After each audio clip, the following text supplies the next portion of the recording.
Satyabama Institute of Science and Technology, Chennai and Sriperumbudur.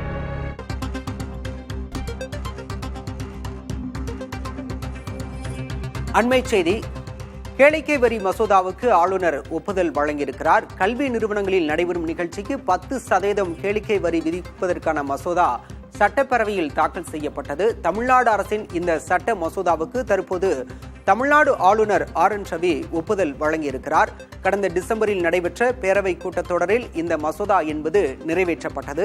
இந்த நிலையில் தற்போது ஆளுநர் RN ரவி மசோதாவிற்கு ஒப்புதல் வழங்கியிருக்கிறார். தமிழ்நாடு அரசின் சட்ட மசோதாவுக்கு ஆளுநர் RN ரவி ஒப்புதல் வழங்கியிருக்கிறார். கேளிக்கை வரி மசோதாவுக்கு ஒப்புதல் வழங்கப்பட்டிருப்பதை அண்மை செய்தியாக பார்க்கின்றோம். கல்வி நிறுவனங்களில் கேளிக்கை வரி விதிக்கும் சட்ட மசோதாவிற்கு ஆளுநர் RN ரவி ஒப்புதல் வழங்கியிருக்கிறார்.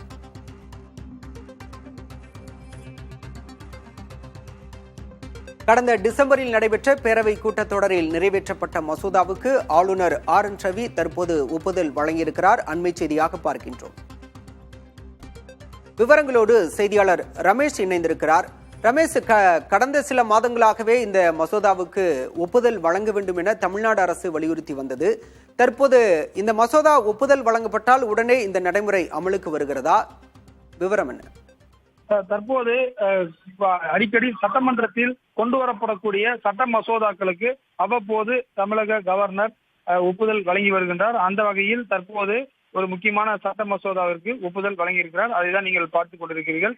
கல்வி நிறுவனங்களில் நடைபெறும் நிகழ்ச்சிகளுக்கு 10% கேளிக்கை வரி விதிப்பு தொடர்பான சட்ட மசோதா கடந்த டிசம்பர் மாதம் தமிழக சட்டமன்றத்தில் வாக்கெடுப்பு மூலம் நிறைவேறியது. அதற்கு தற்போது ஒப்புதல் கொடுக்கப்பட்டிருக்கிறதாக தமிழக அரசுடைய சட்டத்துறை செயலாளர் ஜார்ஜ் அலெக்சாண்டர் தனது கெசட்ல வெளியிட்டிருக்கிறார்.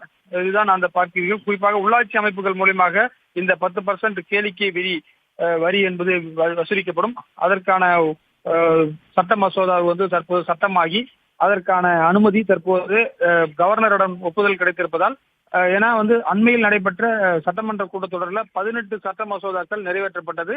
அதுல குறிப்பா பாத்தீங்கன்னா கலைஞர் பல்கலைக்கழகம் ஒன்று ஏற்படுத்தி அதனுடைய துணைவேந்தர் நியமனம் என்பது தமிழக அரசால் இருக்கும் என்றெல்லாம் சொல்லப்பட்டது. எனவே அந்த மசோதாக்களுக்கும் வரக்கூடிய நாட்களில் ஒப்புதல் கிடைக்குமா என்ற எதிர்பார்ப்பு வந்திருக்கிறது. தற்போது இந்த உச்சநீதிமன்ற தீர்ப்புக்கு பிறகு பார்த்தீர்கள் என்று சொன்னால் அடிக்கடி இது போன்ற சட்ட மசோதாக்களுக்கு உடனடியான தீர்வு என்பது கிடைத்து வருவதாக தான் தமிழக அரசுடைய தலைமைச் செயலக அதிகாரிகள் தெரிவிக்கிறார்கள். பலா,